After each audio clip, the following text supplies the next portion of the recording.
অবশেষে বরবাদ মুভির প্রথম রোমান্টিক গান দিদার টিজার চলে এলো। মাত্র 36 সেকেন্ডের টিজারে শাকিব খান ও ইদিকা পালের কেমিস্ট্রি কেমন জমেছে, ফুল গান কবে আসবে, সব বিস্তারিত আলোচনা করব আজকের এপিসোডে। তো চলুন মূল গসিপে। শাকিব খানের রোমান্টিক গান মানেই নতুন কিছু, সব সময়ই ব্যাপক ভাইরাল হয় গানগুলো। দিদা গানের টিজার দেখে তো সবকিছু আন্দাজ করা যাচ্ছে না, তবে হ্যাঁ, গানটি ভিজুয়ালি দেখতে ভালোই ছিল, লিরিক্স শুনতেও ভালো লেগেছে, মিউজিক কোরিওগ্রাফি ছিল বেটার। গানটিতে শাকিব খানকে যেভাবে প্রেজেন্ট করা হয়েছে দেখতে দারুণ লাগছে। আই থিঙ্ক মেয়েরা ক্রাশ খাবে শাকিব খানের এই লুক দেখে।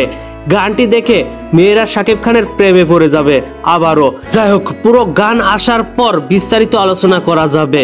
তবে হ্যাঁ, অনেকেই হয়তো জানেই না বরবাদের রোমান্টিক গানটা কবে আসবে। বরবাদের production house Riddhi Siddhi entertainment থেকে অফিসিয়ালি জানানো হয় আগামী 14 মার্চ সন্ধ্যা 7টায় আসবে দিদা শিরোনামের রোমান্টিক গানটা। তো ভিউয়ার্স, এই পুরো আপডেট নিয়ে আপনি কতটা এক্সাইটেড অবশ্যই নিচে থাকা কমেন্ট বক্সে জানাতে ভুলবেন না। আর ভিডিওটি ভালো লাগলে একটি লাইক দিয়ে বন্ধুদের মাঝে বেশি বেশি করে শেয়ার করুন।